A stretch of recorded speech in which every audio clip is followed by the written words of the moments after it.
আগস্টের 9 তারিখ শুক্রবার বিকালে চন্দনাইশ পৌরসভা লিবারেল ডেমোক্রেটিক পার্টি এলডিপির আয়োজনে উপজেলা শহীদ মিনার চত্বরে এক আলোচনা সভা ও মত বিনিময় অনুষ্ঠিত হয়। পৌরসভা এলডিপি সাধারণ সম্পাদক আক্তার উদ্দিনের সঞ্চালনায় ও পৌরসভা এলডিপি সহসভাপতি আব্দুল মাহমুদের সভাপতিত্বে সভায় উপস্থিত আছেন পৌরসভা এলডিপি সভাপতি এম এ আইনুল কবির, পৌরসভা এলডিপি সাংগঠনিক সম্পাদক জমির উদ্দিন, গণতান্ত্রিক যুবদলের সভাপতি মহিউদ্দিন, সাধারণ সম্পাদক সাদাত হোসেন মুন্না, হাসিমপুর ইউনিয়নের সভাপতি আব্দুল মেম্বার, পৌরসভা গণতান্ত্রিক ছাত্র দলের সভাপতি নাজিম উদ্দিন, সাবেক সভাপতি হাসান আল মাসুদ, মুজাম্মেল, কাইসার, আরমান, তুষার, কাজী রয়েল শাহ আর রব্বতীয় এই সময় এটা বক্তলে হই এখনো ছন্দপতনের খেলা চলতেছে।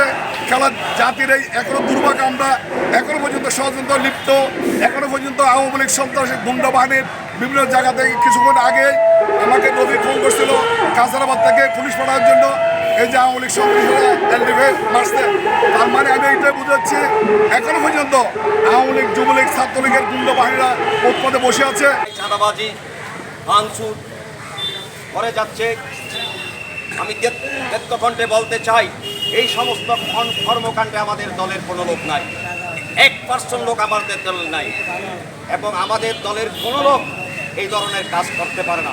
চন্দনেশ্বর নেতাকর্মীগুলোর নাম দিয়ে উপজেলার বিভিন্ন এলাকার সংখ্যালঘুগুলোর গড়বাড়ি হামলা, লুটপাট করে আওয়ামী সন্ত্রাসীও এসব সন্ত্রাসীলার মারাত্মক ঐক্যবদ্ধভাবে প্রতিরোধ করিবেল্লায় 42,000 টাকিবের নির্দেশ দিয়ে পার্টির চেয়ারম্যান ডক্টর কর্নেল অলি আহমদ।